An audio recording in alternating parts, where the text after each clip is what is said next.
très souvent, les acteurs diplomatiques africains se révèlent être des personnes qui n'osent pas poser des problèmes parce qu'ils ne sont pas en situation de, je dirais, de force.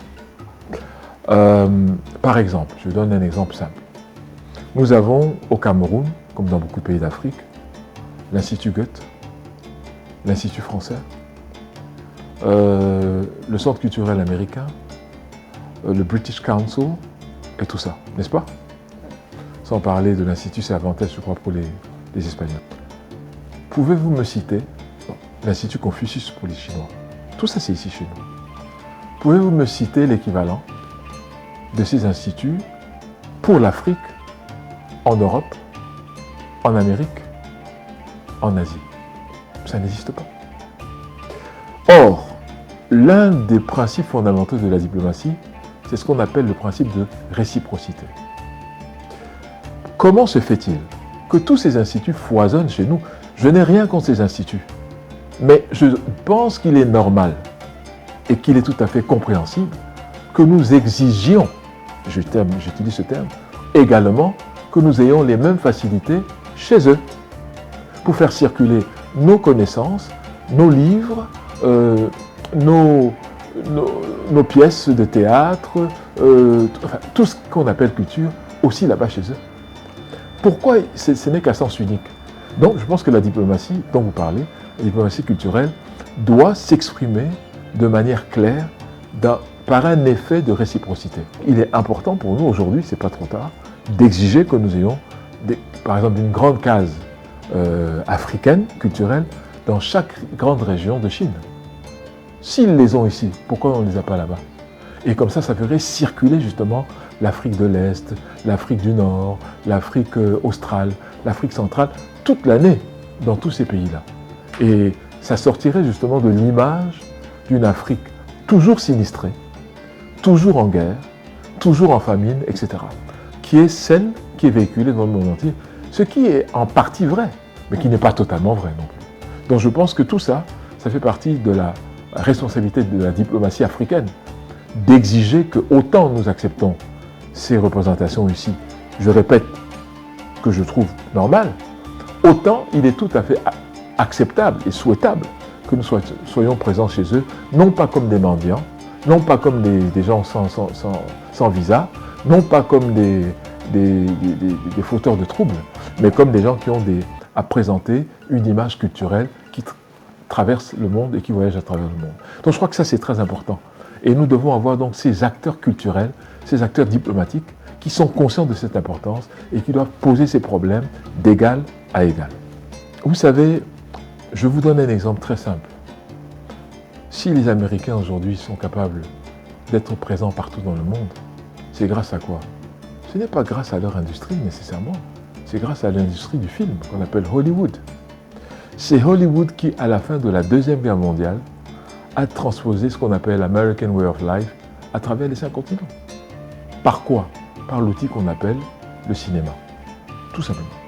Dans leurs films, ils ont mis le hamburger, ils ont mis la Jeep, ils ont mis le blue jean, ils ont mis le hot dogs, ils ont mis la musique rock and roll, ils ont mis tout ça. Et ce qui fait que désormais ils se sont posés en modèle, non pas aux États-Unis, mais dans l'entièreté du monde. Et ceci était accoudé ou bien accolé au dollar, qui est devenu donc la monnaie planétaire. Alors tout ceci explique pourquoi les McDonald's sont dans le monde entier. Coca-Cola est le seul produit qui se retrouve dans 192 des 193 membres des Nations Unies.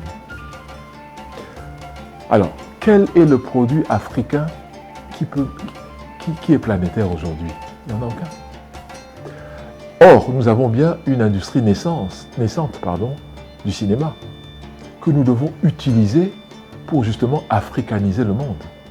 Et ça, c'est possible et c'est faisable, à condition d'être conscient que c'est un outil culturel. Il faut déjà penser à reconfigurer l'économie africaine pour servir le consommateur africain. Aujourd'hui, nous sommes 1,4 milliard de consommateurs. C'est une masse critique suffisante et nécessaire pour déjà entamer son propre progrès. Je n'utilise pas trop le terme développement. Donc pour moi, il y a tout cela qui joue. Quand on parlait de la coopération, il faut d'abord avoir la coopération intra-africaine. Les Africains, surtout les jeunes que vous êtes, doivent aujourd'hui exiger que nos produits soient achetés au prix juste, c'est-à-dire le prix du marché mondial, équitable, c'est-à-dire qu'ils tiennent compte de l'intérêt des consommateurs et des parties prenantes. Nous devons sortir de la logique de l'infantilisation de l'Afrique. Moi, je pense que c'est l'un des chevals de bataille que la jeune génération doit aujourd'hui prendre sans sourciller. Qu'aujourd'hui, c'est l'Afrique qui est dépositaire de la plupart des matières dont l'économie mondiale a besoin. Se trouve en Afrique. Donc, il nous faut l'expertise d'exploitation de ces produits ici chez nous. Donc, nos écoles d'ingénieurs doivent apprendre à avoir, j'avais dit, le courage d'apprendre la prospection, d'apprendre l'exploitation, d'apprendre l'exploration des matières qui sont sous nos sols. Un exemple, en médecine, la première transplantation cardiaque au monde a été faite à l'Université du Cap, ici en Afrique du Sud. Quand je dis ici, sur notre continent, en 1966. Le professeur, c'était Christian Barnard. Un blanc sud-africain, c'est vrai, mais son équipe était toute une équipe de noirs sud-africains. Je crois que c'est notre responsabilité individuelle déjà, et collective ensuite, de prendre sur nous que de le faire. Chacun doit mettre en avant ce qu'il a pu faire de bon. Quand je dis chacun, je parle des Africains. Et nous ne sommes pas toujours les derniers de la classe, contrairement à ce qu'on croit. Et je pense que l'expérience de la Covid nous a bien démontré où était la force, où était la faiblesse. Mais pourquoi cette expérience, aujourd'hui, on n'en parle plus? Vous croyez que c'est hors d'Afrique qu'on parlera des succès africains du Covid? Pas du tout. Nous tous, autant que nous sommes, nous devons être plus courageux pour porter au devant la voix d'une Afrique digne, libre, respectable et autonome.